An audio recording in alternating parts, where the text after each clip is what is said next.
चलो चैप्टर 8 शुरू करें। हेलो। हाँ, चैप्टर 8 में सबसे पहले 6 मार्क्स का आ जाता है एग्जाम में। 5 to 6 मार्क्स का एग्जाम में आता है। ठीक है। सबसे पहले दे रखा है डिविडेंड का मतलब क्या है। What is the meaning of dividend? Dividend includes any interim dividend.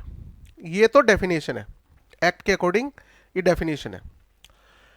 अब देखो इसमें ये नहीं डिफाइन किया कि डिविडेंड होता क्या है। इसने क्या बताया, डिविडेंड में इंटरिम डिविडेंड भी इंक्लूड हो जाएगा। इंटरिम डिविडेंड क्या होता है, चलो पहले इसी को देखेंगे। इन कॉमन परलेंस मतलब नॉर्मल लैंग्वेज। ठीक है। डिविडेंड इंप्लाइज, डिविडेंड का मतलब क्या होता है, डिस्ट्रीब्यूशन ऑफ प्रॉफिट। जब कंपनी अपने प्रॉफिट को डिस्ट्रीब्यूट करती है अपने मेंबर्स को तो उसे क्या कहते हैं, डिविडेंड। ये जो प्रॉफिट है, हो सकता है ये करंट ईयर प्रॉफिट हो या ये हो सकता है ये फ्री रिजर्व हो, मतलब पुराना प्रॉफिट। रिजर्व क्या होता है, पुराना प्रॉफिट।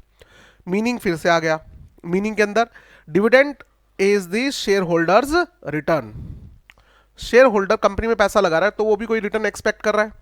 उसकी रिटर्न दो तरह की होती है, नंबर 1 डिविडेंड की फॉर्म में और नंबर 2 शेयर्स की ग्रोथ में। अगर आज मैंने किसी कंपनी का शेयर खरीदा है 100 रुपए का और वो 3 साल बाद या 4 साल बाद 200 रुपए का होगा तो मुझे 4 साल में कितनी कितनी रिटर्न मिली, 100% रिटर्न मिली। और एक डिविडेंड अगर रेगुलर बेसिस पे आता है तो एक वो भी रिटर्न है। क्लियर है? Okay. On their investment, dividend is the part of profit.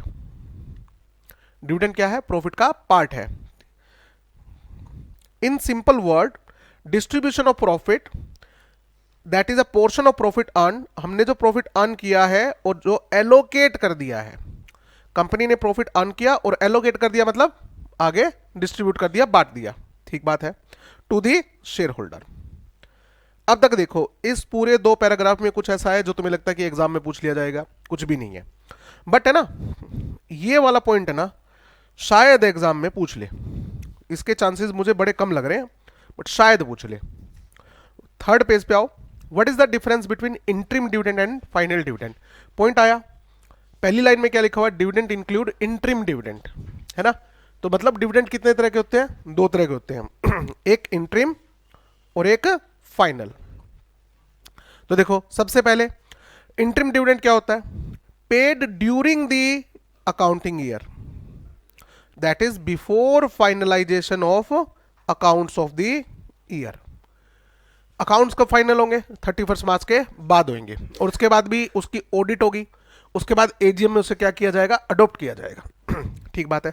जबकि फाइनल डिविडेंड क्या होता है, पहले ये रेकमेंड होता है। रेकमेंड बोले तो प्रपोज्ड, ठीक है, by the board of director and then approved by members in AGM. ये भी बता देंगे। After the close of financial year, ये डिफरेंस है। ये कब पे किया जाता है, ये ड्यूरिंग द फाइनेंशियल ईयर पे किया जाता है, ये after the close of financial year पे किया जाता है। पहला फर्क क्लियर हो गया। दूसरा अनाउंसमेंट, इंटरिम डिविडेंड कौन अनाउंस करता है, बोर्ड ऑफ डायरेक्टर, यानी कि it is proposed and declared by board of directors. जबकि final dividend is proposed by directors and approved by share holders in AGM. ठीक है। 3rd डिफरेंस क्या देगा, time of declaration, before the preparation of financial statement. ये कब declare किया जाता है, फाइनेंशियल स्टेटमेंट बनने से पहले, और ये कब डिक्लेयर किया जाता है, after the preparation of financial statement. अभी तक देखो सिर्फ फर्स्ट पैराग्राफ जो है ना उसी के 3 डिफरेंस बना दिए। ये 2nd डिफरेंस और 3rd डिफरेंस जो है फर्स्ट पैराग्राफ में तो दे रखे हैं। ओके। रिवोकेशन, क्या बोर्ड ऑफ डायरेक्टर इस डिविडेंड को रिवोक कर सकते हैं? हाँ, with the consent of all share holder. ये एमसीक्यू आ सकता है, ये ध्यान रखना। एक बात बताओ ना, कम प्रॉफिट किसका है? अगर शेयर होल्डर कह दे कि नहीं चाहिए तो इससे नुकसान क्या होगा शेयर होल्डर का? वो प्रॉफिट कहाँ रिकूप होएगा, कंपनी में। वो जब अगर मेरा डिविडेंड मैं डिस्ट्रीब्यूट कर दूंगा तो मेरा रिजर्व कम हो गया, कॉरस्पॉन्डिंगली मेरे शेयर की वैल्यू क्या हो जाएगी, कम हो जाएगी। अगर मैं उस पैसे को यूज करने से मना कर देता हूं, मैं कहता हूं कंपनी में ही रखो इसको, तो रिजर्व बढ़ गए, रिजर्व बढ़ गए तो शेयर का प्राइस बढ़ गया। तो नुकसान क्या है? ना ना ना ना, कंसेंट ऑफ ऑल, तभी मैंने एमसीक्यू के लिए कहा है। ठीक है ना, क्योंकि बहुत ही रेयर ऐसी सिचुएशन होती है जहां पर हमें इनोमियस रिजोल्यूशन पास करवाना पड़ता है, उसमें से एक ही है। ठीक है, अब है ना एग्जाम में कंफ्यूज कैसे हो गए कि अगर बोर्ड ऑफ डायरेक्टर ने इंटरिम डिविडेंड डिक्लेयर कर दिया तो एमसीक्यू में पूछेंगे बताओ इसको रिवोक कैसे कर सकते हो, तो वहां पर लिख रखा होगा OR, SR, 100% consent of share holder, 100% consent of board of director, और बच्चा कंफ्यूज हो जाता है लास्ट के COD ऑप्शन में। तो ये ध्यान रखना, ऑल शेयर होल्डर्स, ठीक है ना। और जो फाइनल डिविडेंड होता है it can not B revoked. हालांकि इसकी भी एक्सेप्शन के सर्कमस्टांसेस है, बट ये आपके सिलेबस में दे नहीं रखे तो मैं करवा नहीं रहा, ये डिफरेंस है। ओके, वापस आते हैं।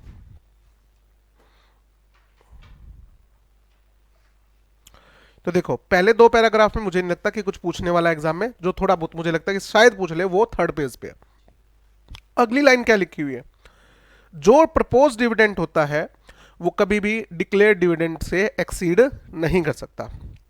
The company in general meeting में डिक्लेयर डिविडेंड, कंपनी का मतलब यहां पर मेंबर्स है, ठीक है, but no dividend shall exceed the amount recommended by the board of director.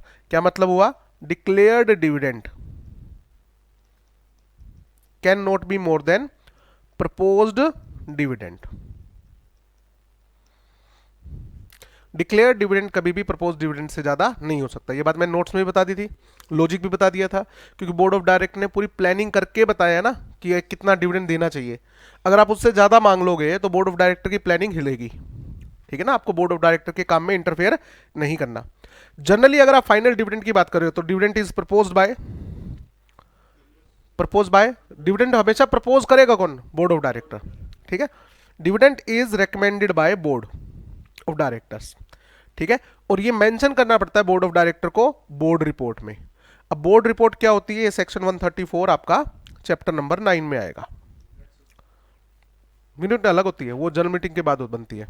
Board of director हर साल AGM में अपनी रिपोर्ट देते हैं, उसे क्या बोलते हैं, बोर्ड रिपोर्ट। पूरे साल में क्या काम धंधा किया है उसकी रिपोर्ट होती है बेसिकली बोर्ड ऑफ डायरेक्टर्स ही।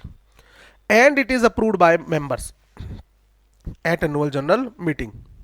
ये सारी बात अपन डिफरेंस में पढ़ के आ चुके, ओके।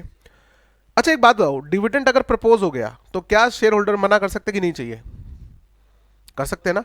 तो बताओ क्या प्रपोज डिविडेंड लाइबिलिटी है, नहीं है, क्यों नहीं है, हाँ, क्योंकि अगर मेंबर ने मना कर दिया कि हमें डिविडेंड नहीं चाहिए तो फिर वो नहीं चाहिए। तो propose dividend is appropriation of profit. आपने है ना +1 +2 में एक अकाउंट बनाया होगा, profit and loss appropriation account, P&L के बाद बनता है। तो उसमें क्या होता था, जो नेट प्रॉफिट है उसमें से कितना पैसा रिजर्व में ट्रांसफर करना है, कितना हमें डिविडेंड के तौर पे देना है, वो एप्रोप्रिएशन है। एप्रोप्रिएशन मतलब बंटवारा, बट हम इतना पैसा लेके जाएंगे या नहीं लेके जाएंगे वो भी फाइनलाइज नहीं हुआ है, ठीक है ना। तो प्रपोज डिविडेंड कभी भी लाइबिलिटी नहीं होता है। Dividend is not liability unless it is declared. अगर ये इंटरिम डिविडेंड है तो उसको डिक्लेयर कौन करेगा, बोर्ड ऑफ डायरेक्टर, और अगर ये फाइनल डिविडेंड है तो कौन डिक्लेयर करेगा, मेंबर्स, ठीक है, by the share holder at general meeting by passing ordinary resolution, ठीक है। और ये रेट क्या हो सकता है, at the rate recommended by board of director और such lower rate as they may decide. अब देखो यहां पर क्या लिखा हुआ है, लोअर रेट, यहां पर क्या लिखा हुआ है, lower rate, not higher. Higher rate नहीं हो सकता ये पॉइंट भी मैंने बता दिया आपको, ओके। अब फिर से ये लिख दिया, क्या बोर्ड ऑफ डायरेक्टर ने जो डिविडेंड प्रपोज किया है उससे हायर रेट पे डिविडेंड डिक्लेयर हो सकता है, नहीं हो सकता। Declaration of dividend by company at higher rate than the rate recommended by board is not permitted, higher rate is not permitted. अच्छा चलो, अब है ना एक कंपनी है जिसकी शेयर की फेस वैल्यू जो है ना वो 1 रुपया है, और उसकी मार्केट वैल्यू जो है सपोज करो 2000 रुपये है। अभी जैसे ICICI प्रूडेंशियल का जो शेयर आ रहा है फेस वैल्यू 1 रुपये है, और कितने पे इश्यू हो रहा है अभी, 2200 रुपये के करीब इश्यू हो रहा है, ठीक है। अच्छा अब मान लीजिए ये कंपनी का है 10% डिविडेंड, तो वो 10% डिविडेंड किस पे होता है, 1 रुपये पे होता है। शेयर की 3 वैल्यू होती है, शेयर की कितनी वैल्यू होती है, 3 value, paid up value, face value, market value. तो अगर मैंने कहा है 10% डिविडेंड तो हमेशा किस पे होता है, फेस वैल्यू पे होता है, ठीक है। जनरली किस पे होता है, फेस वैल्यू पे, एक्सेप्शन भी होती है बट जनरली किस पे होगा, फेस वैल्यू पे। अच्छा, क्या डिविडेंड एड वोल्रम देना जरूरी है? एड वोल्रम मतलब अकॉर्डिंग टू वैल्यू। क्या आपने परसेंटेज बोल दी और परसेंटेज किसके ऊपर मल्टीप्लाई करनी है, फेस वैल्यू पे, इसे एड वोल्रम बोल देते हैं। ऐसा जरूरी नहीं है। कंपनी ऐसे भी कह सकती है हम कितना रुपया डिविडेंड देंगे, 2 रुपये डिविडेंड पर शेयर, तो उस कंपनी ने प्रेफरेंस कोई परसेंटेज बताई नहीं। जैसे आईटीसी कंपनी है, आईटीसी कंपनी क्या कहती है हर क्वार्टर के एंड में या उस सेमी, आईटीसी बहुत डिविडेंड देती है बेटा आईटीसी कंपनी, तो वो क्या अनाउंस करती है, 3.5 रुपये डिविडेंड पर शेयर, 21 रुपये डिविडेंड पर शेयर, ऐसे अनाउंस करती है। तो क्या उन्होंने कोई परसेंटेज बताई? नहीं। तो कोई एक्ट नहीं है ये कि आपको परसेंटेज में ही डिक्लेयर करना है डिविडेंड। आप चाहो तो लमसम बोल दो, अगर कंपनी ने लमसम बोल दिया तो फेस वैल्यू मार्केट वैल्यू का पंगा ही खत्म हो गया। पॉइंट ना। तो देखो क्या लिखा हुआ है, dividend is declared as proportion of face value या नॉमिनल वैल्यू, एक ही बात है। ठीक है, आगे आओ, ये कुछ एग्जांपल दे दिए। आगे, टाइप ऑफ डिविडेंड, डिविडेंड कितने तरह के होते हैं on the basis of time. अगर मैं टाइम के बेस पे बात करूं तो 2 तरह के, इंटरिम डिविडेंड और फाइनल डिविडेंड। ये हो चुका अपना, दोनों के बीच में डिफरेंस। ठीक है, बस ये ध्यान रखना यहां पर, ये एक पैराग्राफ है, dividend in case of loss, if company has incurred loss during the current financial year. हमें करंट फाइनेंशियल ईयर में क्या हो रहा है, लॉस हो रहा है up to the end of quarter immediately preceding the date of declaration of interim dividend. For example, ये इसका एग्जाम्पल समझो कि अगर मैं 10th अगस्त को बोर्ड ऑफ डायरेक्टर कहते हैं हम 10% डिविडेंड देना चाहते हैं, तो इससे जस्ट पहले कौन सा क्वार्टर एंड हो रहा है, जून वाला हो रहा है। ठीक है, तो यहां पर क्या देखना है, अप टू जून क्वार्टर। अगर प्रॉफिट है तो ओके है, दे दो डिविडेंड। अगर प्रॉफिट नहीं है, लॉस है, ठीक है, preceding the date of declaration of dividend, end of quarter में लॉस हो रहा है, सच इंटरिम डिविडेंड, उस केस में interim dividend shall not be declared. आपको इंटरिम डिविडेंड डिक्लेयर नहीं करना है। एक मिनट, आगे भी है, at a higher rate than the average dividend declared by the company during last 3 financial year. ठीक है, अब मान लो लास्ट 3 फाइनेंशियल ईयर की जो एवरेज है 8% है, 8%। ठीक है, और कंपनी के बोर्ड ऑफ डायरेक्टर कहते हैं हम 10th अगस्त को 10% डिविडेंड देना चाहते हैं। क्या सर जून क्वार्टर में क्या हुआ है, लॉस हुआ है, आगे भी लॉस हो सकता है, अभी जून तक तो लॉस है, आगे भी लॉस हो सकता है, तो इस केस में हमें डिविडेंड पहली बात तो देना नहीं चाहिए क्योंकि लॉस हो रहा है। और अगर आप फिर भी देना चाहते हो, बोर्ड ऑफ डायरेक्टर कहते हैं कोई बात नहीं अभी लॉस है बट हमें दिख रहा है कि आगे प्रॉफिट आ जाएगा। ठीक है, कुछ कंपनी ऐसी होती है बेटा जिसमें काम सीजनल होता है, उनको पता है कि अभी ऑफ सीजन है तो लॉस है, बाद में सारा का सारा क्या हो जाएगा, कवर हो जाएगा, क्योंकि हमारा प्रोडक्शन तो अच्छा खासा है और सेल हमारी कब आती है, दिसंबर में आती है, मार्च में आती है। तो बोर्ड ऑफ डायरेक्टर कहते हैं कि हम डिविडेंड देना चाहते हैं तो दे दो भैया, बट लास्ट के 3 साल की एवरेज से ज्यादा मत देना। ये एमसीक्यू के लिए मोस्ट इंपॉर्टेंट।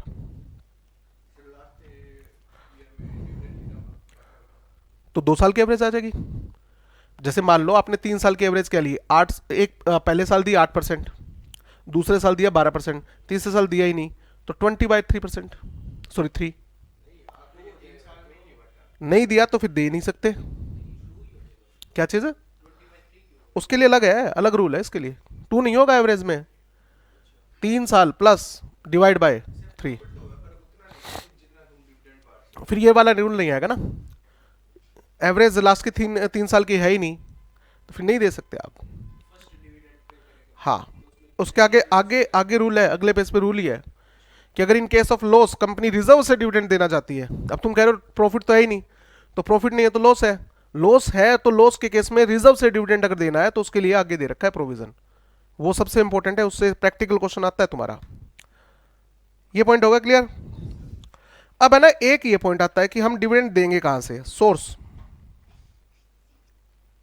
डिविडेंड का सोर्स क्या होता है बताओ, current year profit, surplus in profit and loss account, इसको हम क्या बोलते हैं, करंट ईयर प्रॉफिट,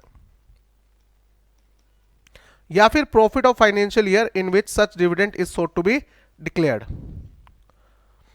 ठीक है, एक ही बात है इन दोनों का तो। या प्रॉफिट जनरेटेड, ये दोनों तो एक बात है, और लिखा हो ना ये एक ही है। Profit generated in financial year till the quarter preceding the date of declaration of the interim dividend.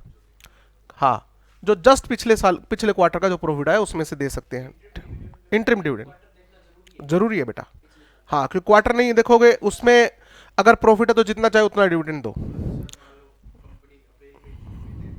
दे सकती है। बोर्ड ऑफ डायरेक्टर की पॉलिसी है। डिविडेंड पॉलिसी कौन ड्राफ्ट करता है? Board of director. हाँ, हो जाएगा, क्या दिक्कत है। क्वार्टर पिछले साल का दिसंबर हो गया ना। अगर आप जनवरी फरवरी मार्च में देख रहे हो तो क्वार्टर कौन सा देखना है? दिसंबर। डिविडेंड पॉलिसी आपका एक चैप्टर होगा शायद एफएम में, अभी नहीं हुआ क्या? तो dividend policy is made by board of director. Dividend policy का मतलब होता है कि हमें हर साल कितना डिविडेंड डिक्लेयर करना है आउट ऑफ प्रॉफिट। मान लो आपने 100 रुपये प्रॉफिट कमाया है, तो ये आपका नेट प्रॉफिट है। आपने कहा हम इसमें से 20 रुपये डिविडेंड देंगे, तो डिविडेंड पे आउट रेशियो कितना हुआ? 20%। और रिटेन अर्निंग रेशियो कितना हुआ? 80%। ठीक है, तो ये बोर्ड ऑफ डायरेक्टर डिसाइड करते हैं बेटा। आगे देखो इसमें क्या लिखा हुआ है, ये टेबल आ गई अपनी, ये कर ली। Type of dividend on the basis of share, ये आपके लिए होमवर्क रहेगा, इसका एग्जाम से कोई लेना देना नहीं है। प्रेफरेंस शेयर पे डिविडेंड देते हैं। अच्छा, बेसिक बात, हाँ, डिविडेंड किस रेट पर मिलता है? प्रेफरेंस शेयर पे, फिक्स रेट पे। नॉन कम्युलेटिव होते हैं प्रेफरेंस शेयर। नॉन कम्युलेटिव क्या है? अगर प्रॉफिट है तो डिविडेंड मिलेगा, नहीं तो नहीं मिलेगा। कम्युलेटिव प्रेफरेंस शेयर भी होते हैं। कम्युलेटिव प्रेफरेंस शेयर्स क्या होते हैं बताओ? अगर जिस साल में लॉस है उस साल का डिविडेंड नहीं मिलेगा, बट जब भी प्रॉफिट होगा तो एक्यूमुलेट होके मिलेगा, तो उसे हम क्या बोलते हैं? Cumulative preference. ये बातें तो नहीं बताने की जरूरत ना। हाँ, no dividend on to equity share until dividend is paid to, until dividend on cumulative preference share is paid in full including arrear.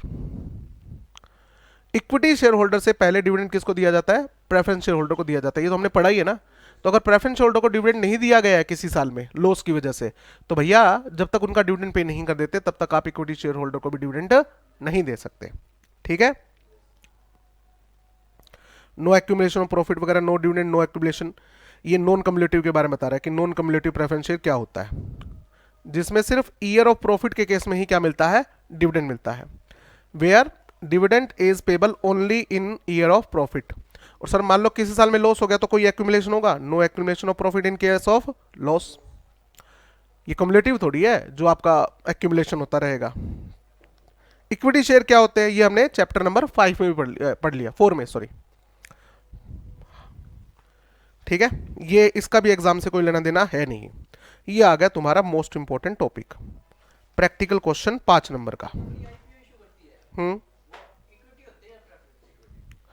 Equity, normal equity, preference share normally बहुत ही रेयर इश्यू होते हैं। मैंने आज तक अपनी जिंदगी में प्रेफरेंस शेयर नहीं देखे, जितनी भी कंपनी के मैंने ऑडिट किए। हाँ, क्योंकि कंपनी करना चाहे तो कर सकती है ना। आपने इतनी कंपनीज के आईपीओ देख लिया, आपने देखा है कभी प्रेफरेंस शेयर का इश्यू होते हुए? कोई खरीदता ही नहीं है। फिक्स रेट पे डिविडेंड मिलेगा, रिस्क लगभग पूरा ही है। डिविडेंड की इनको प्रेफरेंस शेयर की कैपिटल की रीपेमेंट कब होगी? 20 साल बाद। तो 20 साल तक मेरा पैसा फंसा रहेगा और मेरे को क्या मिलेगा? फिक्स रेट पे मिलेगा। और कितना डिविडेंड मिलता है? 8%, 9% मैक्सिमम। हाँ, इससे इससे अच्छा तो फिर मैं एफडी करवा लूंगा, क्योंकि बीच में अगर कंपनी डूबने पे आ गई तो पहले पैसा किसको मिलता है? सिक्योर्ड क्रेडिटर को, फिर अनसिक्योर्ड क्रेडिटर को। प्रेफरेंस शेयर होल्डर को तो नंबर ही नहीं आता। तो जब रिस्क लेना ही है तो वो सोचते इक्विटी शेयर ले। ठीक है ना, कम से कम इक्विटी शेयर में डिविडेंड की परसेंटेज तो फिक्स नहीं है ना, जो बच गया सारा हमारा है। तो जब रिस्क लेना तो पूरा ही लो, ये थिंकिंग होती है लोगों की बेटा। ये वाला पॉइंट अब देखो, source of declaration of dividend, most important topic में आएगा भी ये। 3 सोर्स होते हैं प्रॉफिट के, 3 सोर्स होते हैं। साथ में एक बार मैं नोट्स और खोल लेता हूं आपके।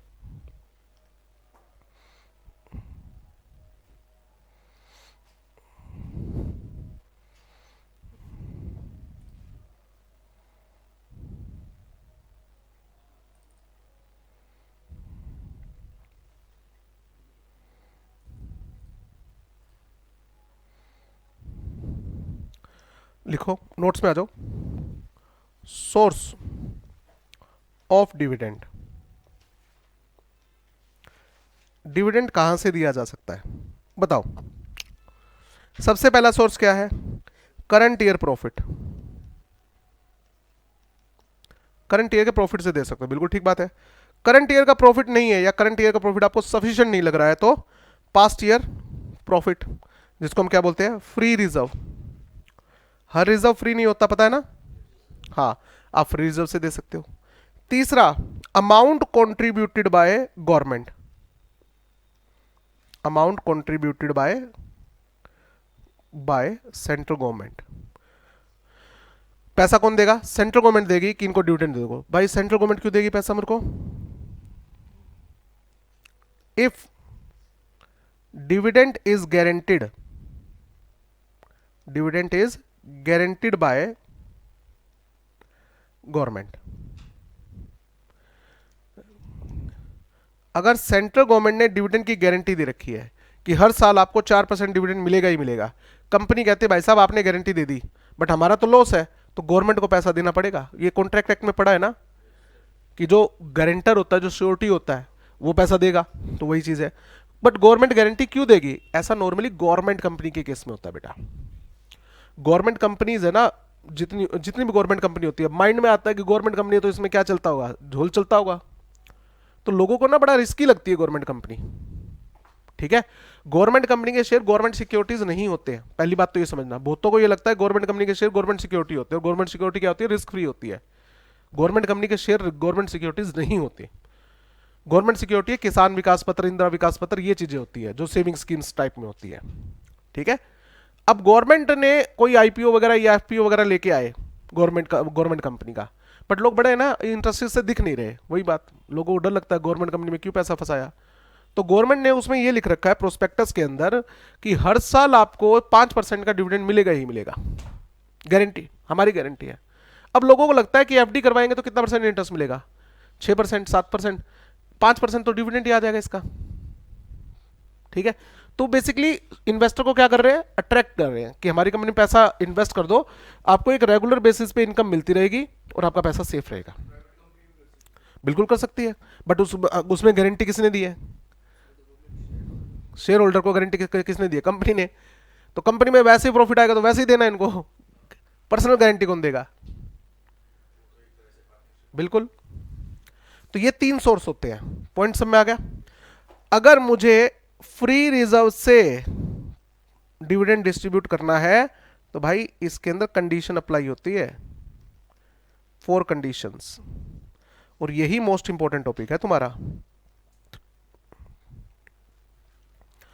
अगर मुझे पास्ट ईयर के फ्री रिजर्व से डिविडेंड देना हो तो 4 कंडीशंस हैं, उनको फुलफिल करना पड़ेगा। कंडीशन नंबर 1,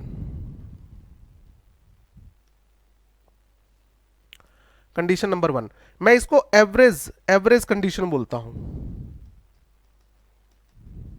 एवरेज कंडीशन, आपका जो डिविडेंड है, अब देखो रिजर्व से मैं डिविडेंड कब दूंगा? जब करंट ईयर में प्रॉफिट ना हो, या प्रॉफिट क्या ना हो? सफिशिएंट ना हो, कि प्रॉफिट है बट इतना नहीं है सर। जब प्रॉफिट हुआ 10 लाख का डिविडेंड देना मुझे 1 करोड़ का, तो 90 लाख रुपए कहां से जाएंगे? रिजर्व से जाएंगे। तो कहता है एवरेज कंडीशन में क्या है, ध्यान रखना, जो आप डिविडेंड डिक्लेयर करोगे करंट ईयर में, dividend can not be more then average of last 3 years dividend rate. और अगर लास्ट 3 ईयर्स में कोई डिविडेंड ही नहीं दिया गया तो, if no dividend was declared in last three financial year, तो फिर कंडीशन नंबर 1 अप्लाई ही नहीं होगी। फिर सीधा किस पे जाना है? कंडीशन 2 पे जाना है।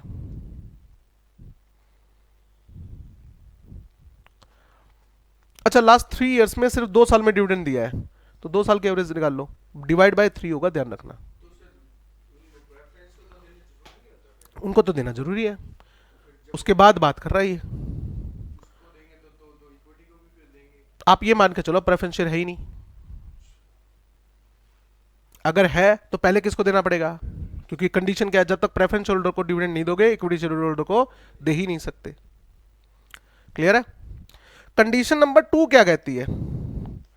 कंडीशन नंबर 2 को हम बोलते हैं नेट वर्थ कंडीशन, मतलब मैं बोलता हूं नेट वर्थ कंडीशन। अच्छा, नेट वर्थ क्या होती है पता है? हाँ, हाँ, औकात, बेसिकली औकात। नेटवर्थ कंडीशन क्या कहती है कि जो डिविडेंड है 10% निकाल लो। कितना निकालो? 10% of of paid up capital plus free reserve. इसको हम क्या बोलते हैं बेटा? नेटवर्थ। भाई देखो, आपकी कंपनी लॉस में है, हिसाब से आपको डिविडेंड नहीं देना चाहिए, बट वो कहता है सर हमारी कंपनी लॉस में है, हम डिविडेंड इसलिए दे रहे हैं ताकि शेयर होल्डर का हमारे पर क्या बना रहे? भरोसा बना रहे हैं। और रिजर्व रखा क्यों था? रिजर्व इसीलिए तो रखा था कि अगर कल को फ्यूचर में कोई प्रॉब्लम आएगी तो उस टाइम ये काम आ जाएगा, तो इसको यूज करने में क्या दिक्कत है? कहता पॉइंट। बट एक बात बताओ बेटा, मान लो आज आप कमा नहीं रहे हो, तो आपने जो सेविंग करी हुई है वो काम आएगी ना? तो सारी सेविंग यूज कर लेनी चाहिए, थोड़ी थोड़ी करनी चाहिए? थोड़ी थोड़ी क्यों? क्योंकि जो अभी बुरे दिन है वो आगे भी तो कंटिन्यू कर सकते हैं।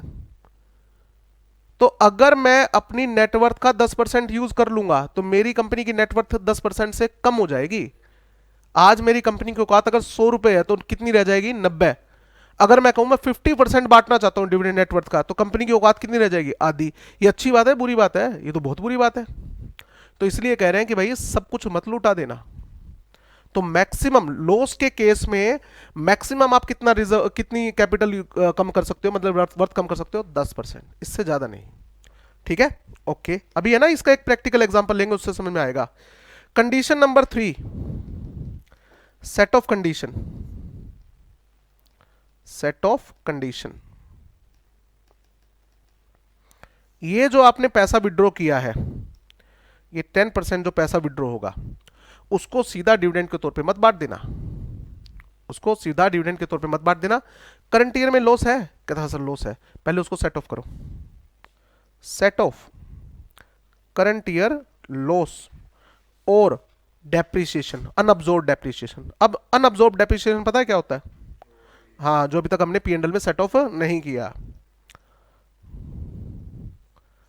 ये क्या चीज? फिर नहीं देना चाहिए। 10% अगर आपका करंट ईयर का लॉस है तो आपकी कंपनी की नेटवर्थ तो वैसे ही 10% से ज्यादा कम हो गई, और तुम कह रहे हो और डिविडेंड देंगे तो नेटवर्थ क्या हो जाएगी? और कम हो जाएगी। ये क्या कह रहे हैं कि मैक्सिमम एक साल में आपकी नेटवर्थ कितनी कम होनी चाहिए? 10 होनी चाहिए। 10 से ज्यादा कम मत कर देना भाई। तो अब सोचो, मान लो मेरे को 2% का लॉस है और मैं 10% डिविडेंड दूं तो नेटवर्थ कितनी कम हो गई? 12% कम हो जाएगी। तो इन दोनों कंडीशन को हम नॉर्मली एक साथ पढ़ते हैं। वैसे इन दोनों कंडीशन का मतलब है कि एक साल में मेरी कंपनी की औकात मैक्सिमम कितनी कम होनी चाहिए? 10%, इससे ज्यादा नहीं। इससे ज्यादा दिक्कत हो गई, पहले लॉस का रिकवर होगा। मान लो आपका करंट 10% बचा, आपका सॉरी 10% बनता है नेटवर्थ का, सपोज करो 100 लाख, करंट ईयर का लॉस 30 लाख है, तो पहले तो वो सेट ऑफ करो, 7% डिविडेंड दे दो। तो बताओ आपकी नेटवर्थ कितनी कम हुई? नहीं 17 का हुई, 10 ही तो कम हुई। 3% तो लॉस से कम हो गई। 3% तो लॉस के कारण कम हुई, करंट ईयर में लॉस है ना, और 7% आपने डिविडेंड में बांट दिया। समझ में आया? हाँ। Condition number 4, condition number 4। अच्छा, जो डिविडेंड देते हो वो कैश में देना कंपलसरी होता है, पता है ना? ये है आपका रिजर्व, इसको मैं रिमेनिंग रिजर्व कंडीशन बोलता हूं, रिमेनिंग रिजर्व कंडीशन। जैसा कि मैंने बताया कि अगर हमारे पास एफडी वगैरह पड़ी है, हमने बुरे टाइम के लिए पैसा सेव करके रख रखा है और बुरा टाइम आ गया, तो भाई वो सेविंग सारी खत्म कर देनी चाहिए, कुछ बचा के रखना चाहिए, कुछ बचा के रखना चाहिए। तो ये जो रिजर्व में पैसा पड़ा है ये आपका फ्री रिजर्व है, ये फ्री रिजर्व आपका। ठीक है, एफआर बोले तो फ्री रिजर्व। इसमें से जब मैं डिविडेंड पे कर दूंगा तो रिजर्व उतना ही रहेगा, बढ़ जाएगा या कम हो जाएगा? तो ये जो रिमेनिंग रिजर्व है ये जीरो तो नहीं होना चाहिए ना? रिमेनिंग रिजर्व, ये कम से कम कितना बचना चाहिए? ये कम से कम बचना चाहिए 15%। हाँ, 85%। कम से कम कितना बचना चाहिए, 15% बचना चाहिए ऑफ पेड अप कैपिटल।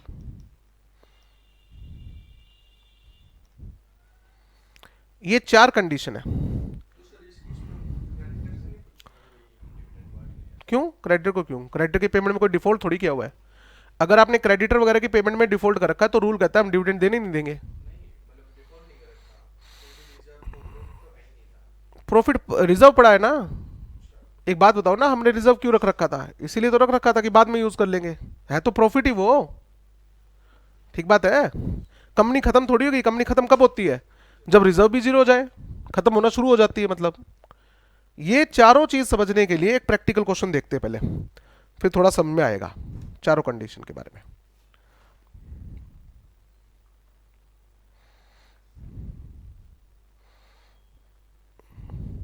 ये वाला एक एग्जांपल है, ये पढ़ो। ये मिलेगा तुम्हें पेज नंबर 8.9।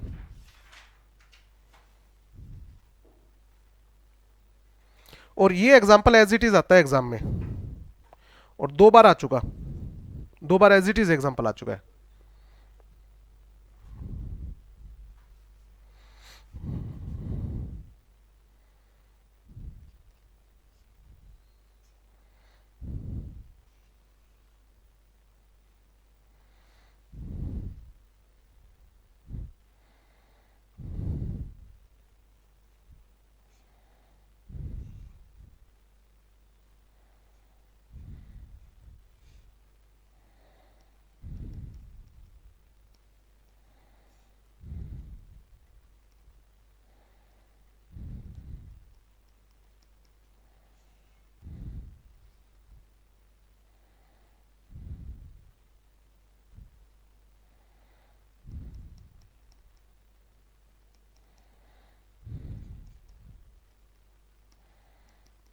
करो सोल्व। हो गया। कंडीशन नंबर 1 क्या थी, एवरेज कंडीशन, एवरेज कितनी आई है 10.3%। कंडीशन नंबर 2 क्या कहती है, जितनी आपकी नेटवर्थ है, कितनी है नेटवर्थ, पेड अप कैपिटल देखो ऊपर लिखी हुई कितनी है 200 लाख, 200 लाख। और रिजर्व कितना है 240 लाख। इसका कितना हो गया 10%, तो ये कितना आ गया 44 लाख। और 10.33 डिविडेंड कितना बन रहा है 200 लाख का, कितना हुआ 20.6 लाख। और यहां पर कितना आ रहा है, कितना डिविडेंड दे सकता हूं 44, तो कितना देना चाहिए maximum, which ever is lower. अगर मैं 44 दे दूंगा तो ये कंडीशन 1 क्या नहीं होगी, फुलफिल नहीं होगी। तो अभी तक 2 कंडीशन से क्या निकल के आ रहा है कि मैक्सिमम कितना दे सकते हैं। 1 मिनट, इससे करंट ईयर का लॉस भी तो सेट ऑफ करना है। करंट ईयर का लॉस कितना है 30 लाख। तो कंडीशन 3 क्या कहती है, जो 10% आया है, ये मैक्सिमम शोक है कि इस साल हम मैक्सिमम कितना शोक अब्जॉर्ब कर सकते हैं 44 लाख का, जिसमें से 30 लाख का लॉस तो लग चुका, 30 लाख का शोक जो है वो तो लग चुका। तो 44 लाख में से अगर मैं 30 लाख रिड्यूस कर दूं तो कितना बचा। अब बताओ, ये कंडीशन 1 क्या कहती है, मैक्सिमम कितना डिविडेंड दे सकता हूं 20.6, और ये क्या कह रहा है 14, तो अब कितना देना है 14 देना है। कंडीशन 4 क्या कहती है, अगर मैं 14 लाख का डिविडेंड दे देता हूं, रिजर्व कितना है 240 लाख, माइनस में 14 कर दूं तो कितना बचता है 226। क्या ये पेड अप कैपिटल का 15% है, पेड अप कैपिटल कितनी है 200 लाख, उसका 15% कितना बनता है 30 लाख, उससे तो बहुत ज्यादा है। मतलब कंडीशन नंबर 4 सेटिस्फाई हो रही है। तो मैक्सिमम डिविडेंड कितना देना है बेटा 14 लाख देना है। 5 नंबर का प्रैक्टिकल क्वेश्चन, दोबारा कर लो सोल्व इसको, कंडीशन पढ़ के, नोट से पहले कंडीशन पढ़ो, फिर इसको दोबारा सोल्व करो, रफ पेज पे अपने हाथ से करो सोल्व।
15%? हाँ, ना ना ना, इसमें किस लिए नहीं होना चाहिए? क्योंकि ये कह रहा है कि अभी तुम्हारा लीन पीरियड चल रहा है। लीन मतलब जिस साल में हमें कम प्रॉफिट हो या लॉस हो। कहते हैं अगला साल भी तो हो सकता है, तो अगले साल फिर डिविडेंड देना पड़ गया तो कहता कुछ पड़ा रहने दो रिजर्व में। और डिविडेंड हम किस पे देते हैं? कैपिटल पे। तो उसमें रिजर्व क्यों ऐड करना? रिजर्व तो यूज होना है। तो 15% किसका? कैपिटल का ही। वो ये सोच के बैठा है कि आने वाले 2-3 साल तक और डिविडेंड देना पड़ गया तो रिजर्व में कुछ पड़ा रहने देना। ठीक है, चारों सेटिस्फाई होनी चाहिए, चारों। अब इस वाले एग्जांपल में चारों कंडीशन सेटिस्फाई हो रही है, एक भी कंडीशन को डिसरिगार्ड नहीं किया जा रहा है। आगे बात समझ में? सोल्व हो गया। अब ये एज इट इज क्वेश्चन आता है एग्जाम में। अगला एग्जांपल आपके लिए होमवर्क है, इससे जस्ट अगला एग्जांपल आपके लिए होमवर्क है। ये एमसीक्यू में आ सकता है 2 नंबर के लिए। लिख लो इसके आगे होमवर्क और एमसीक्यू 2 नंबर का, क्योंकि उसमें आधे से ज्यादा माल तो पका पकाया दिया हुआ है, बेसिक सी चीज पूछ रहा है। ठीक है, अब आते हैं हम पेज नंबर 8.6 पे दोबारा। Provision regarding declaration of dividend. तो देखो क्या लिखा हुआ है, प्रॉफिट जो है वो करंट ईयर का हो सकता है, हाँ हो सकता है। प्रॉफिट आफ्टर डेप्रिसिएशन, और डेप्रिसिएशन कितना चार्ज करना है? शेड्यूल 2 के रेट पर। शेड्यूल 2 क्या है? इसमें रेट ऑफ डेप्रिसिएशन दिए हुए हैं, रेट ऑफ डेप्रिसिएशन। जैसे आपके इनकम टैक्स में रेट ऑफ डेप्रिसिएशन दे रखे ना, हाँ, तो सेम ऐसे ही कंपनी एक्ट में भी कौन सी एसेट पे कितना डेप्रिसिएशन चार्ज करना है इसकी लिस्ट दी हुई है। और ये कौन से शेड्यूल में है? शेड्यूल 2 में। आपके कंपनी एक्ट में टोटल 7 शेड्यूल है। शेड्यूल 1 किसका है? एमओए और एओए के फॉर्मेट है जिसमें। शेड्यूल 2 में रेट ऑफ डेप्रिसिएशन है। शेड्यूल 3 फाइनेंशियल स्टेटमेंट का फॉर्मेट। 4 और 5 मैनेजमेंट को कितना रेम्युनरेशन देना है। ठीक है, 4 और 5 शेड्यूल उसके लिए है। शेड्यूल 6 में इंफ्रास्ट्रक्चर प्रोजेक्ट की लिस्ट है, जिस केस में डिबेंचर 30 साल के लिए इश्यू हो सकता है और प्रेफरेंस शेयर 30 साल के लिए इश्यू हो सकते हैं, वो इंफ्रास्ट्रक्चर प्रोजेक्ट की लिस्ट दे रखी है। और शेड्यूल 7 में सीएसआर एक्टिविटीज की लिस्ट दे रखी है। टोटल 7 ही शेड्यूल है।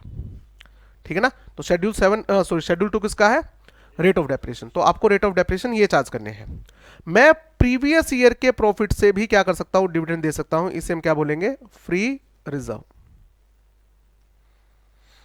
Profit of any previous financial year reserve arrived after providing depreciation. ये ध्यान रखना, बार बार कितना स्ट्रेस दे रहा है कि डेप्रिसिएशन मस्ट बी लेस। आपने को डेप्रिसिएशन डिडक्ट करना जरूरी है। ठीक है ना। अच्छा एक बात बताओ, अगर मैंने डेप्रिसिएशन चार्ज नहीं किया तो क्या होगा? क्या मेरा प्रॉफिट सही आ रहा है? मेरा प्रॉफिट सही नहीं आ रहा। मेरी एसेट ओवरस्टेटेड है और मेरा प्रॉफिट भी ओवरस्टेटेड है, गलत प्रॉफिट दिखा रहे हो आप। ठीक बात है। आगे, it is to be noted that only free reserve, no other reserve। Other reserve का कोई एग्जांपल? सिक्योरिटी प्रीमियम, हाँ बिल्कुल। Revaluation reserve, CRR, DRR etcetera. Capital redemption reserve, capital reduction reserve, debenture redemption reserve, ये कोई भी reserve use नहीं कर सकते, ये फ्री रिजर्व नहीं है। पॉइंट क्लियर हुआ? ओके, आगे देखो। थर्ड सोर्स क्या है? Provision of money by government. पैसा किसने दिया है? गवर्नमेंट ने दिया। गवर्नमेंट पैसा क्यों देगी? Money provided by central government और स्टेट गवर्नमेंट। मैंने नोट्स में एग्जांपल लिखवाया सेंट्रल गवर्नमेंट का, ठीक है ना। इन pursuance of guarantee given by that government, क्योंकि डिविडेंड पे करने की गारंटी किसने दी? गवर्नमेंट ने दे रखी है। ठीक बात है सर। तो 3 सोर्स होते हैं और कोई सोर्स नहीं होता। नीड किसकी? नहीं नहीं नहीं, वो कॉन्ट्रैक्ट एक्ट के अकॉर्डिंग है। गारंटी तो कंटिन्यूस भी तो हो सकती है। 2 तरह की गारंटी होती है ना, एक पर्टिकुलर गारंटी, कंटिन्यूस गारंटी। ये कंटिन्यूस गारंटी होगी गवर्नमेंट से। ऐसा भी हो सकता है गवर्नमेंट ये कहते हैं पहले 5 साल तक आपको डिविडेंड 5% मिलेगा, हमारी गारंटी है। 6ठे साल के बाद हमारी गारंटी नहीं है, वो भी कंटिन्यूस गारंटी है क्योंकि it is extended over 5 years. ठीक है ना। नीड फॉर प्रोवाइडिंग डेप्रिसिएशन, क्या जरूरत है डेप्रिसिएशन प्रोवाइड करने की? भाई अब इसमें ना डिविडेंड के बारे में बता रखा है, जो आपने +1 में पढ़ा होगा कि डिविडेंड क्या होता है। Dividend is a estimate of reduction in the value of fix asset due to, बताओ एसेट की वैल्यू क्यों घटती है? Due to is wear and tear, efflux of time, what is the meaning of efflux? Passage of time, और improvement in technology. नई technology आ गई तो पुरानी टेक्नोलॉजी वाली एसेट की वैल्यू क्या हो जाती है? कम हो जाती है, चाहे आपने उसको एक दिन भी यूज ना कराओ। ठीक है, आपने एक आईफोन खरीदा था, आईफोन 12, 1 लाख रुपए में खरीदा था जब वो आया था, आज तक वो सील पैक पड़ा है, और अब आ गया आईफोन 17 प्रो, तो तुम्हें क्या लगता है वो 1 लाख का बिकेगा? अब सील पैक पड़ा है, कम में बिकेगा ना, क्यों? टेक्नोलॉजी चेंज हो चुकी है, इफ्लक्स ऑफ टाइम हो चुका है। ठीक है, अगर मैंने डेप्रिसिएशन चार्ज नहीं किया तो क्या हो जाएगा? तो सर आपकी वैल्यू ऑफ एसेट क्या है? ओवरस्टेटेड, और आपका प्रॉफिट भी क्या है? ओवरस्टेटेड है। गलत है जी ये तो, यानी कि आपकी फाइनेंशियल स्टेटमेंट क्या नहीं है? ट्रू एंड फेयर नहीं है। ओके, ये एग्जांपल दे रखा है, इस एग्जांपल का भी कोई लेना देना नहीं है, डेप्रिसिएशन के बारे में बता रहा है। इतना बेसिक क्वेश्चन थोड़ी पूछेंगे तुमसे +1 का। ट्रांसफर टू रिजर्व, हाँ ये एक थोड़ी सी चीज बनी। जब कंपनी एक्ट 1956 हुआ करता था बेटा, तो उसमें कहते थे कि रिजर्व में आपको है ना सारा पैसा कभी भी आपको डिस्ट्रीब्यूट नहीं करना चाहिए डिविडेंड के तौर पे। आपके रिजर्व में 100 रुपए पड़ा है ना, कभी भी सारा पैसा डिविडेंड के तौर पे मत बांटो। कुछ पैसा हमें क्या करना चाहिए? रिजर्व में रखना चाहिए। कितना रखना चाहिए? एक टेबल बनी होती थी कि अगर आपको डिविडेंड ही देना है सिर्फ 10% का, तो 10% का डिविडेंड तो देखो सारे एक्सपेक्ट करते ही है, तो उस केस में आपको रिजर्व में 0 रुपया ट्रांसफर करना है। बट अगर आपको डिविडेंड डिक्लेयर करना है 10 टू 12.5%, तो 2.5% कहां ट्रांसफर करना पड़ेगा? रिजर्व में। अगर आपको डिविडेंड डिक्लेयर करना है 12.5 टू 15%, तो 5% कहां ट्रांसफर करना पड़ेगा? रिजर्व में। अगर आपको डिविडेंड डिक्लेयर करना है 15% टू 20%, हाँ स्लैब था, तो 7.5% आपको कहां ट्रांसफर करना है? रिजर्व में। और आपको डिविडेंड अगर 20% से भी ज्यादा डिक्लेयर करना है तो 10% अमाउंट कहां ट्रांसफर करनी पड़ेगी? रिजर्व में। बट आज मैंने आपको कंडीशन पढ़ाई है, उसमें फोर्थ कंडीशन क्या है? 15% तो रखना ही पड़ेगा, तो ये रिजर्व, ट्रांसफर टू रिजर्व वाली कंडीशन अब खत्म हो चुकी है। Transfer of profit to reserve has been left to the discretion of company. क्या मतलब हो इसका? ऑप्शनल हो गया जी। पहले मैंडेटरी होता था, पहले क्या होता था? मैंडेटरी, डिविडेंड डिस्ट्रीब्यूट करने से पहले कुछ पैसा आपको रिजर्व में ट्रांसफर करना पड़ेगा, बट अब ये कंपनी की डिस्क्रिशन है। कंपनी चाहे तो कितनी भी परसेंटेज ट्रांसफर कर सकते हो, कंपनी चाहे तो ना ही करे। ठीक है, therefore company is free to transfer any portion of its profit to reserve. ठीक है, it may decide not to transfer any amount to reserve. हो सकता है वो ये भी डिसाइड कर ले कि हमें ट्रांसफर करनी नहीं है। तो पहले ट्रांसफर टू रिजर्व मैंडेटरी हुआ करता था, अब not a mandatory condition any more.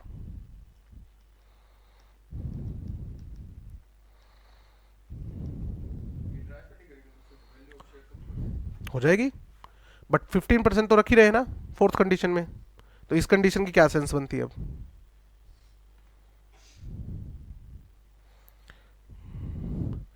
इससे एमसीक्यू आ सकता है कि एक कंपनी जो है वो 12% डिविडेंड देना चाहती है, बताओ उसको रिजर्व में कितना पैसा ट्रांसफर करना कंपलसरी है? फिर रेट दे रखा होगा 0%, 2.5%, 5%, और फिर लास्ट में लिखा होगा कंपनीज डिस्क्रिशन, कंपनी की डिस्क्रिशन। आगे चले, declaration when dividend there is inadequacy और अब्सेंस ऑफ प्रॉफिट, कि सर हमारे पास करंट ईयर में प्रॉफिट नहीं है, या प्रॉफिट क्या है?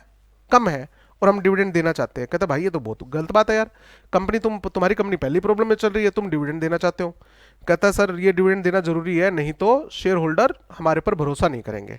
तो भैया आपको 4 कंडीशन फुलफिल करनी पड़ेगी। पढ़ो, 4 कंडीशन पढ़ो। Prerequisites of declaring dividend out of reserve. Condition number 1, इसको मैंने क्या नाम दिया था? Average dividend condition. क्या लिखा हुआ देखो, rate of dividend shall not exceed the average of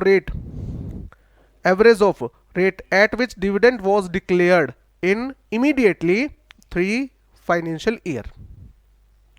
ठीक है, this condition shall not apply if company has not declared any dividend in each of 3 preceding financial year. ठीक है, पॉइंट क्लियर हो गया। कंडीशन नंबर 2 क्या थी? Net worth condition. इसको मैंने क्या नाम दिया था? Net worth condition.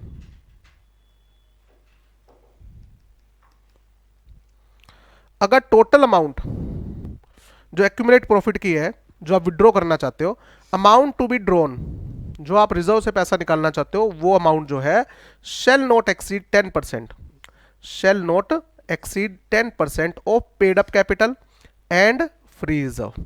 अब बताओ paid up capital and free reserve क्या होती है? नेटवर्थ होती है कंपनी की।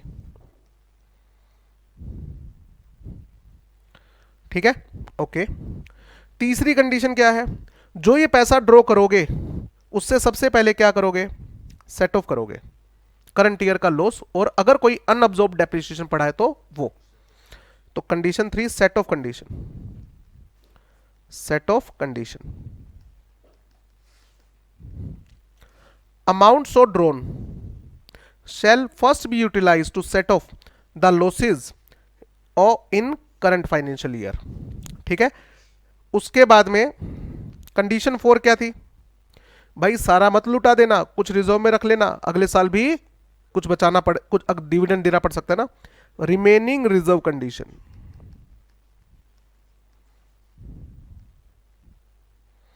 कितना परसेंट बचना चाहिए कम से कम?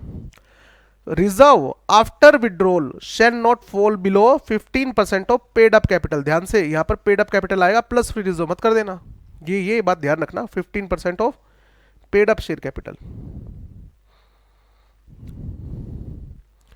गलती से बच्चा यहां पर क्या कर देता है? फ्री रिजर्व ऐड कर देता है, वो गलत हो जाएगा। ठीक है ना, ओके। डोंट इंक्लूड, हाँ,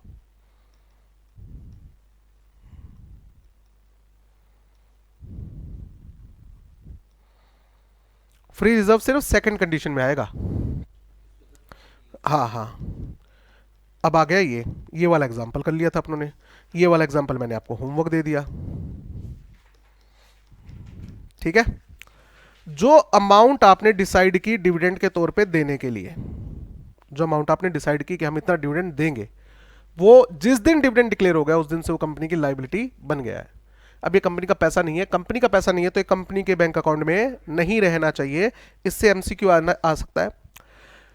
in term section 123 subsection 4 the amount of dividend shall be deposited into a separate bank account.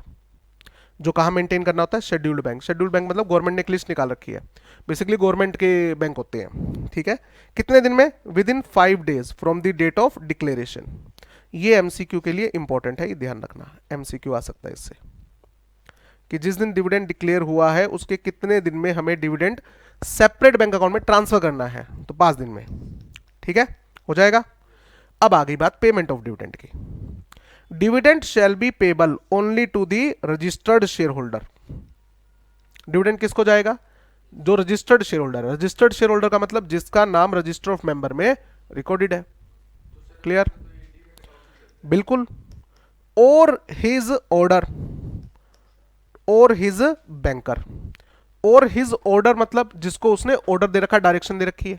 अब बताओ आपका डिविडेंड कहां आएगा? आपका बैंक अकाउंट में आएगा ना। क्यों आएगा? क्योंकि आपने बैंक को, उस कंपनी को क्या डायरेक्शन दे रखी है कि मेरा डिविडेंड मेरे बैंक अकाउंट में ट्रांसफर कर देना। आप बेनिफिशियल ओनरशिप भी किसी को ट्रांसफर कर सकते हो, ये चैप्टर 7 में आएगा। अगर मेरे नाम पे शेयर सर्टिफिकेट है तो डिविडेंड किसको मिलेगा? मुझे मिलेगा। मैंने कंपनी को एक फॉर्म भर के दे दिया, मैंने कंपनी को एक फॉर्म भर के दे दिया, इसे हम बोलते हैं declaration of beneficial owner. Chapter number 7 में आएगा ये। मैंने कंपनी को एक फॉर्म भर के दिया, मैंने कहा कि डिविडेंड का जो चेक है वो मेरे बड़े भाई के नाम पे काटना है भाई। रजिस्टर्ड ओनर मैं रहूंगा, बट डिविडेंड जो है किसके नाम पे जाए? मेरे भाई के नाम पे। तो मैंने बेनिफिशियल ओनरशिप किसके नाम पे ट्रांसफर कर दी? भाई के नाम पे। मैंने शेयर बेच दिया अपने भाई को? नहीं। कंपनी की जो जनरल मीटिंग होगी वो मीटिंग अटेंड कौन करेगा? मैं ही अटेंड करूंगा। बट इस शेयर के ऊपर जो बेनिफिट आएगा ना डिविडेंड का, वो किसके खाते में जाएगा? वो मेरे भाई के खाते में जाएगा। क्या मैं ऐसा कर सकता हूं? यस, मैं ऐसा कर सकता हूं। आप एक चीज समझिए बेटा, मान लीजिए बिल्डिंग मेरी है और ये मैंने आपको किराए पे दे रखी है। हर महीने के एंड पे आप किराया दोगे, किसको दोगे? मुझे दोगे। मैंने आपको कह दिया कि भाई ऐसा है कि किराया है मेरे भाई को देना है, मेरे भाई के खाते में डाल देना। आपको कोई दिक्कत है? भाई हमें तो किराया देना है। आप अपने खाते में डलवा लो, चाहे आप अपने भाई के खाते में डलवा लो। तो मेरे भाई को मैंने क्या बना दिया? Beneficial owner. क्या मैंने बिल्डिंग अपने भाई को बेच दी? नहीं, मैंने सिर्फ अपने भाई को बेनिफिशियल ओनरशिप दी है। और बेनिफिशियल ओनरशिप दी है तो मैं कभी भी वापस लेना चाहूं तो वापस भी ले सकता हूं, ये होता है। तो कंपनी डिविडेंड किसको देगी? जनरली देती है रजिस्टर्ड शेयर होल्डर को। बट अगर रजिस्टर्ड शेयर होल्डर ने बेनिफिशियल ओनरशिप किसी और को दे रखी है तो उसको दे देंगे, या आपका कोई बैंक है तो हम आपके खाते में डाल देंगे। हमें तो डिविडेंड देना है भाई साहब, ठीक है ना। तो देखो क्या लिखा हुआ है, in case of share holder inform, share holder informs the company to pay dividend to a particular banker, ठीक है। And if payment is so made by the company then it will be deemed to be made to the share holder. हमने पैसा company share holder के direction पे bank में डाल दिया या किसी पर्सन को दे दिया, तो ये माना जाएगा ना हमने पैसा किसको पे कर दिया, शेयर होल्डर को पे कर दिया, हमें ये माना जाएगा जी। शेयर होल्डर ये नहीं कहेगा कि मेरे को तो नहीं मिला, तो भाई साहब डायरेक्शन तो आपने दी थी। ओके, आगे, purchaser of share whose name is not entered in register of member cannot claim payment of dividend to him though he might have full payment or to the seller of share।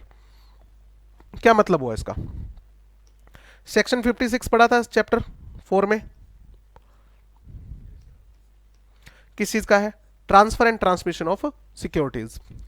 तो उसमें क्या होता है कि मैंने आपको share transfer करने हैं, तो मुझे एक ट्रांसफर डीड एग्जीक्यूट करके कहां सबमिट करवानी होती है, कंपनी में, और कंपनी के बोर्ड ऑफ डायरेक्टर 1 महीने के अंदर अंदर मुझे क्या इश्यू करेंगे, शेयर सर्टिफिकेट। तो आपने मुझे आज पेमेंट कर दी है पूरी, और मैंने आपको ट्रांसफर डीड साइन करके दे दी, आपने कंपनी में सबमिट करवा दी, 1 महीना लगेगा ना आपके नाम पे शेयर सर्टिफिकेट आने में। 5 दिन बाद ही कंपनी ने डिविडेंड डिक्लेयर कर दिया, तो वो डिविडेंड किसका, बायर का या सेलर का, सेलर का।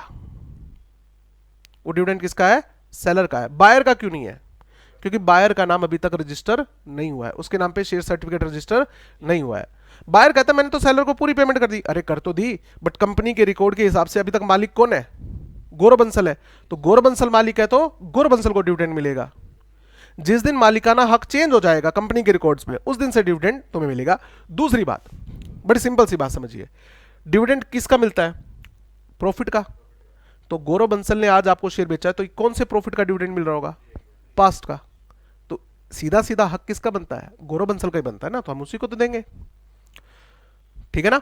हालांकि एक्सेप्शनल केसेस क्या होते हैं, हाँ, कम डिविडेंड और एक्स डिविडेंड वाले पॉइंट आते हैं ना, वो अलग है, वो आगे आ जाएंगे, ठीक है।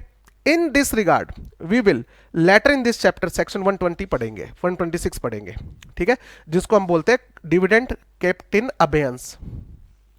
अबेयंस का मतलब होता है होल्ड, सेक्शन 126। हाँ हाँ, ट्रांसफर जब तक नहीं होता, पूरा नहीं होता। हम्म,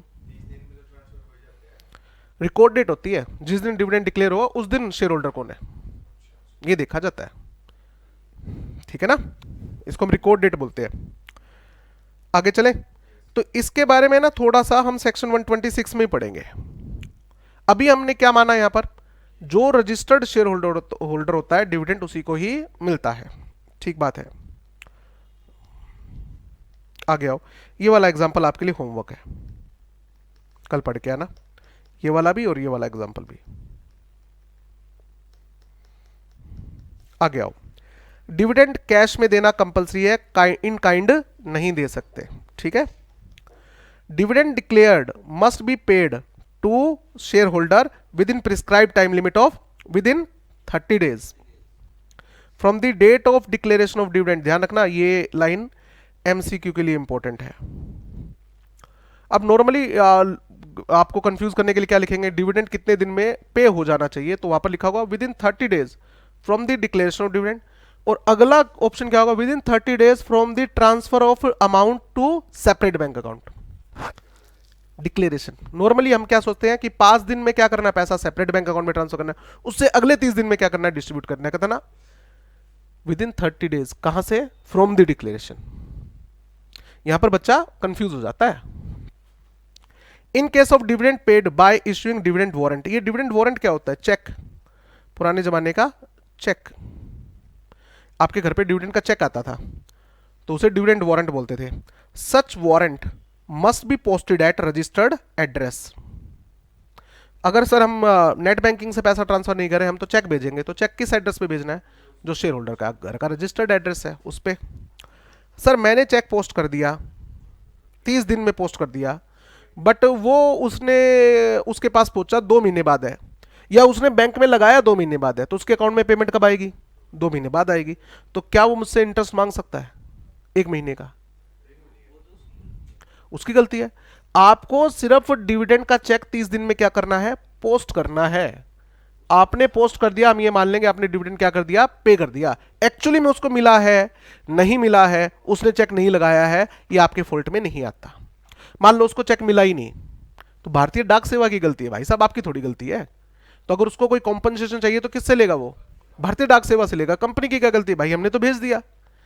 Once posted, it is immaterial whether the same is received within 30 days by the shareholder or not। मतलब हमारी कोई सरदर्दी नहीं है, हमने 30 दिन में पोस्ट कर दिया, हमारा काम खत्म हो गया।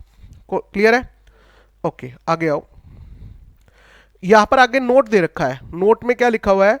क्या फ्री रिजर्व से डिविडेंड देना कंपलसरी होता है? कहता कोई कंपलसरी नहीं है भाई। आप चाहो तो कैश डिविडेंड दे दो, और आप चाहो तो उसको कैपिटलाइज कर सकते हो, मतलब रिजर्व को किस में कन्वर्ट कर सकते हो? कैपिटल में। कैसे? बोनस शेयर इश्यू करके। बट ये दो अलग अलग चीजें हैं। बोनस शेयर सेक्शन 63 में जाएगा, और ये सेक्शन 123 में 8 में आ गया। सॉरी 128 में नहीं, 123 में ही आ गया। ठीक है। Dividend shall be paid in cash. इसकी एक एक्सेप्शन है। क्या मुझे रिजर्व से हमेशा ही डिविडेंड देना पड़ेगा? नहीं, कोई कंपलसरी थोड़ी है। आप चाहो तो कैपिटलाइजेशन ऑफ प्रॉफिट कर सकते हो या रिजर्व की, by issuing bonus share. Point समझ में आ गया? आप ऐसे कर लो, हमें क्या दिक्कत है। ठीक है। या फिर आप क्या कर सकते हो? पे ऑफ कर सकते हो any amount unpaid by a share holder. इसे हम क्या बोलते हैं? Bonus call. Bonus call. Sir 10 रुपए का शेयर था, 8 रुपए पेड अप है, 2 रुपए बाकी है। कहते 2 रुपए मंगवाओ मत उससे, 2 रुपए की क्या दे दो? Bonus call. ठीक है ना? वो शेयर क्या हो गया? फुल्ली पेड अप हो गया। एक तरीके से 2 रुपए क्या हो गया? बोनस हो गया। डिस्काउंट पे तो शेयर इश्यू होता है, ये तो इश्यू हो चुके हैं। डिस्काउंट पे तो शेयर इश्यू किया ही नहीं जा सकते। सेक्शन 53 मना करता है, company can not issue share at discount. ठीक है ना? ओके। उसके बाद में applicability of section 123 subsection 5 to Nidhi company. अब ये निधि कंपनी क्या होती है, किसी को याद हो तो? गवर्नमेंट की कोई कंपनी नहीं होती, कोई भी सोसाइटी के लिए नहीं होती। बेसिकली ये जो छोटी छोटी सेविंग की हैबिट को कल्टीवेट करने के लिए बनाई जाती है। ये it is kind of bank, but ये बैंक है ना, लोगों के लिए नहीं होता। ये किसके लिए होता है? मेंबर्स के लिए होता है। ये डिपॉजिट किससे एक्सेप्ट करता है? मेंबर से। और अगर मेंबर्स को पैसे की जरूरत है तो ये दे देता है उधार। बाहर वालों को पैसे उधार नहीं देगा, ना बाहर वालों से पैसे लेगा। ये निधि कंपनी है। निधि कंपनी का मेन फोकस किस पे होता है? सेविंग पे। निधि वर्ड का मतलब ही क्या होता है? सेविंग। निधि हिंदी वर्ड है, इंग्लिश में निधि को क्या बोलते हैं? Saving, fix deposits. तो एक बात बताओ बेटा, जो सेविंग करेगा निधि कंपनी में, वो मेंबर ज्यादा बड़े अमीर लोग होंगे या छोटे लोग होंगे? छोटे लोग होंगे। तो इनकी इन्वेस्टमेंट बड़ी होगी या छोटी होगी? तो उन पर डिविडेंड बहुत बड़ा आएगा, छोटा आएगा? छोटा डिविडेंड आएगा तो उसके चेक काट काट के भेजूं, पता लगा कोरियर के खर्चे लग गए। डिविडेंड का चेक 10 रुपए का और स्पीड पोस्ट का खर्चा 40 रुपए का, 50 रुपए का। समझदारी है? कहीं से भी समझदारी नहीं है भाई। निधि कंपनी क्या कहते हैं? सेविंग करो। और अगर हम इस छोटी छोटी चीज पे पैसा वेस्ट करेंगे तो, मैं तुम्हें बड़ा सिंपल सा एग्जांपल देता हूं। 2008 के अंदर आर पावर का आईपीओ आया था, दुनिया ने लगाया था बेटा, दुनिया ने। और वो आईपीओ वर्स्ट था उस टाइम, वर्स्ट। सबके पैसे डूबे हैं, सबको अलॉटमेंट आई थी क्योंकि आईपीओ का साइज बहुत बड़ा था, और उसकी लिस्टिंग बहुत बर्बाद लिस्टिंग हुई थी क्योंकि 2008 में मार्केट क्रैश हुई थी। ठीक है। तो वो शेयर ना सबके खाते में पड़े ही थे, सब यही सोच के बैठे थे बढ़न दे बढ़न दे, जब बढ़ जाएगा तब बेच देंगे। वो आज तक नहीं बढ़ा, वो आज तक नहीं बढ़ा। ठीक है। अब उसके ऊपर है ना, रिसेंटली मैं बताता हूं, रिसेंटली तो क्या, काफी टाइम पहले चेक आया था पापा के पास कि आपके पास आर पावर के शेयर है और कंपनी ने डिविडेंड डिक्लेयर किया इतने सालों बाद। कितने रुपए का था? 10 रुपए का चेक था। अब वो रजिस्टर्ड पोस्ट से आया है, कंपनी के पैसे लगे होंगे। आपको क्या लगता है वो चेक हमने लगाया होगा बैंक में जाके? पापा ये कहते पड़ा रहने दे रहा है, 10 रुपए के लिए कौन बैंक में जाए? ठीक है। पापा जी ने वो डिविडेंड क्लेम ही नहीं कर रखा। वो एक पॉइंट आया था अनक्लेम डिविडेंड, तो आर पावर के कई कई अमाउंट ऐसी है डिविडेंड की जो किसी ने क्लेम ही नहीं करी। क्यों? क्योंकि सबका डिविडेंड कितना बन रहा है, 10 रुपए 15 रुपए। जिन्होंने उस टाइम 15-15 हज़ार की एप्लीकेशन लगाई थी ना, उनका डिविडेंड 10-10 रुपए बन रहा है, किसी का 6 रुपए, किसी का 10 रुपए। तो वो कह रहे कौन जाए बैंक में यार, जब चक्कर लग गया तो दे देंगे यार, छोड़ यार। तो सारा अनक्लेम डिविडेंड है अभी भी, और वो कंपनी के हिसाब से तो करोड़ों में हो चुका है। हमारे हिसाब से 10 रुपए है, बट कंपनी के हिसाब से क्या जा चुका है, करोड़ों में जा चुका है। तो निधि कंपनी की बात करें तो निधि कंपनी कहती है subject to that any dividend payable in cash may be paid by crediting the same to the account of member. हमारे पास मेंबर का अकाउंट खुला हुआ है ना, जिसमें पैसा आता है, हम उसके अकाउंट में क्या कर देंगे, क्रेडिट कर देंगे, हम चेक नहीं भेजेंगे।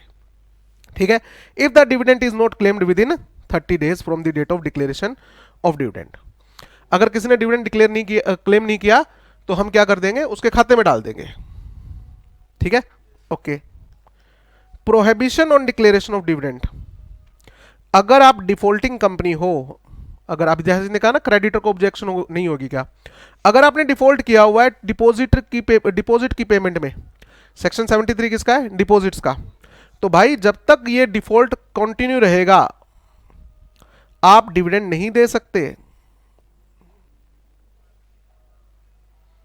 ठीक है ना। अगर आपने 73 के प्रोविजन में डिफॉल्ट कर रखा है, ये किस चीज का है, डिपॉजिट का, तो डिपॉजिटर की पेमेंट में अगर आपने डिफॉल्ट कर रखा है, और एक अंडर सेक्शन 8 कंपनी कभी भी डिविडेंड डिस्ट्रीब्यूट नहीं कर सकती, ये सेक्शन 8 की कंडीशन में लिखा होता है। क्लियर है। Page number 8.13, page number 8.13, unpaid dividend account, ये भी नोट्स में करवाया था। Where dividend has been declared by company, company ने डिविडेंड डिक्लेयर कर दिया but not claimed within 30 days. हमने चेक काट के भेज दिया, चेक किसी ने क्लेम ही नहीं करा, लगाया नहीं अकाउंट में। ठीक है। या हम है ना नेट बैंकिंग का उसके कोड में पैसा ट्रांसफर करें बट उसका अकाउंट नंबर गलत है, तो वो पैसा क्या हो जाएगा, क्रेडिट हो जाएगा उसके अकाउंट में, होगा ही नहीं, वापस आ गया। या ऐसा भी हो सकता है कि मैंने जो बैंक अकाउंट नंबर दिया वो मैंने बैंक अकाउंट क्या करवा दिया, क्लोज करवा दिया, तो पैसा क्या आ जाएगा, वापस आ जाएगा। ठीक है। तो क्लेम नहीं किया किसी ने। ठीक है। The company shall within next 7 days, ये एमसीक्यू के लिए इंपॉर्टेंट, कितने दिन में पैसा ट्रांसफर करना है, 7 डेज में। 7 डेज कहां से, after the expiry of 30 days. Notes में देखो, नोट्स में मैंने बना रखा 30 दिन के बाद पैसा कहां जाएगा, 7 दिन के अंदर अंदर अनदर सेपरेट बैंक अकाउंट में ट्रांसफर करना है। ठीक है। Transfer the amount remains unpaid और अनक्लेम्ड टू स्पेशल अकाउंट। ठीक है। इन एनी शेड्यूल्ड बैंक, इसे हम क्या कहेंगे, अनपेड डिविडेंड अकाउंट या अनक्लेम्ड डिविडेंड अकाउंट, यहां ट्रांसफर करो। ठीक है। बिल्कुल। ठीक है। अब ये गवर्नमेंट का अकाउंट नहीं है, ये कंपनी का ही अकाउंट है, बट कंपनी इस पैसे को क्या नहीं कर सकती, यूज नहीं कर सकती है, क्योंकि सेपरेट बैंक अकाउंट है। अब आपको एक स्टेटमेंट प्रिपेयर करनी है कंपनी को, कितने दिन में, within 90 days from transferring the amount to unpaid dividend account. एक लिस्ट बनानी है आपको कि जो शेयर होल्डर उसका नाम क्या है, और हमारे पास जो उसका लास्ट एड्रेस था वो क्या था, और कितनी अमाउंट उसकी अनक्लेम्ड है, वो लिस्ट हमें बनानी है। Company shall prepare a statement containing the name, last known address and amount of unpaired dividend. ठीक है। और ये इसको कहां पब्लिश करनी है, place such statement on its website, अपनी वेबसाइट पे। इफ एनी, कंपनी कहती है कि सर हमारी कोई वेबसाइट नहीं है, तो आप अपनी वेबसाइट पे डालो, और एक other website approved by central government for this purpose, IEPF, IEPF वालों की वेबसाइट है।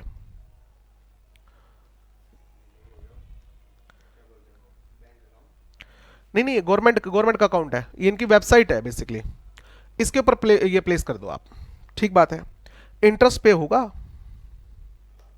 कब, अगर कंपनी ने डिफॉल्ट किया है तो, किस चीज में, अगर कंपनी 30 दिन में डिविडेंड पे ना करे, इसका डिफॉल्ट है तो 18% का इंटरेस्ट है, बट अगर आपने इसको सेपरेट बैंक अकाउंट में ट्रांसफर नहीं किया तो 12% पर एनम का इंटरेस्ट है।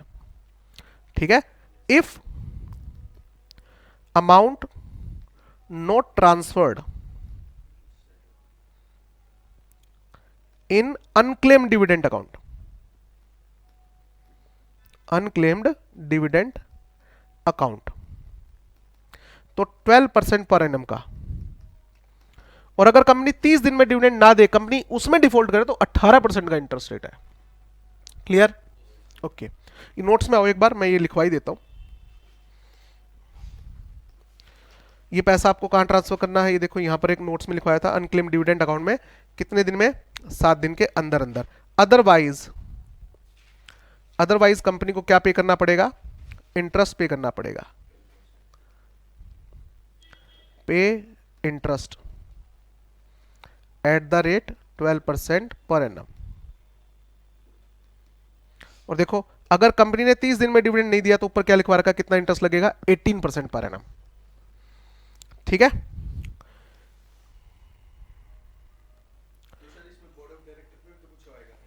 क्या चीज, एक minute, prepare list of unclaimed dividend and upload with in 90 days, ये भी लिख लो। लो जी, कंप्लीट हो गया। हाँ जी बेटा बताइए। हम्म, बिल्कुल। हम्म, वो तो एक ओवरऑल पेनल्टी का क्लोज आएगा भी लास्ट में, कि अगर आपने इस चैप्टर के किसी भी प्रोविजन में डिफॉल्ट किया है तो बोर्ड ऑफ डायरेक्टर के ऊपर इतनी पेनल्टी लगेगी। डिविडेंड पे कर दिया बट लेट किया है, हाँ, तो उस केस में 18% का तो इंटरेस्ट लगेगा और डायरेक्टर पे पर डे 1000 रुपए की पेनल्टी लगेगी। ये जो 18% का इंटरेस्ट है शेयर होल्डर के खाते में जाएगा, 1000 रुपए की जो पेनल्टी है पर डे की गवर्नमेंट के खाते में जाएगी। ठीक है, आओ बुक में आओ। ये जो इंटरेस्ट है 12% का, ये किसको मिलेगा, available to the benefits of members. ये इंटरेस्ट जो भी है वो किसको मिलेगा, मेंबर को मिलेगा। पैसा किसका है, मेंबर का, तो इंटरेस्ट भी इनको मिलेगा। Claimant to apply for the claimed amount, क्या सर मैं डिविडेंड क्लेम कर सकता हूं मेंबर, हाँ बिल्कुल कर सकते हो, पैसा कभी डूबेगा नहीं आपका। ये पैसा किससे क्लेम करूंगा बताओ, कंपनी से, क्यों, क्योंकि पैसा किसका है, नहीं नहीं, पैसा कहां पड़ा है, कंपनी के पास पड़ा है, तो कंपनी से कहां मांगो। सर एक्चुअली 7 साल हो गए कोई आया नहीं, ठीक है, 7 साल 37 दिन हो चुके हैं।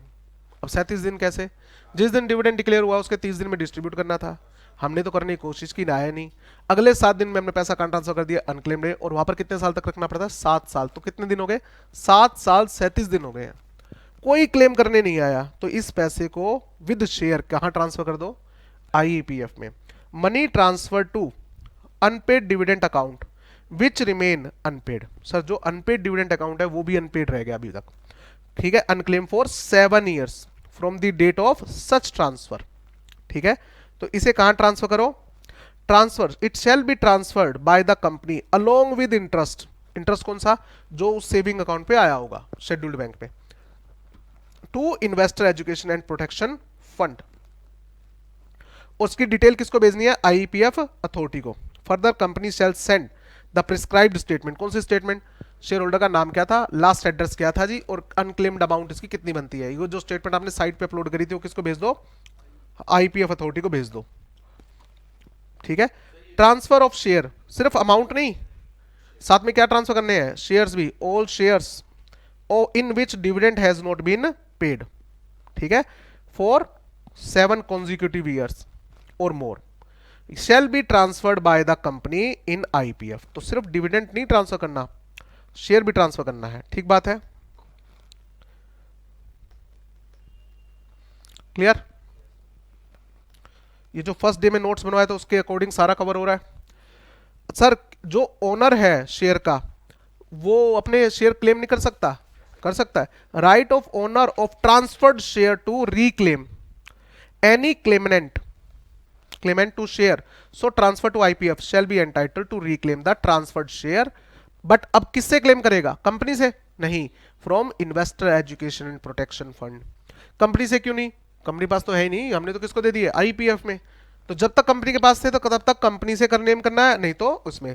ये आगे पनिशमेंट फॉर कंट्रावेंशन जो आप कह रहे थे, ठीक है, हालांकि आपको याद नहीं करनी है। हाँ जी, हाँ, आपके अकॉर्डिंग कितनी पॉसिबिलिटी है कि ऐसा हो गया हो, आपको लगता है कि ऐसा हो सकता है? कैसे? पैसा कौन लेना चाहेगा बेटा, बताओ। हम्म। तुम्हें लगता है मैं ऐसी कंपनी में वोट डालने जाऊंगा जहां पर मुझे लग रहा है कि मेरा पैसा डूब गया है? 10 रुपए का डिविडेंड मिल रहा है, कंपनी बहुत बड़ी नहीं है। चलो मैं तुम्हारी बात सारी ठीक मानता हूँ। आपका आंसर फिर ये है कि हाँ आप वोट डाल सकते हो, बट अगर आपने डिविडेंड क्लेम नहीं किया तो वो कहाँ चला जाएगा? अनक्लेम डिविडेंड में चला जाएगा। ये प्रोसीजर फॉलो होगा, ठीक है ना? आपने जानबूझ के डिविडेंड क्लेम नहीं किया, जैसे रिलायंस पावर में हम जानबूझ के डिविडेंड क्लेम नहीं कर रहे हैं, तो भी ये कहाँ जाएगा? अनक्लेम्ड में जाएगा। आज के लिए इतना काफी है, ये कर लेते हैं, ठीक है? अभी नहीं, अभी तो मेरे को क्लास लेने जाना है एक और। बनवा दूंगा मैं, कोई टेंशन मत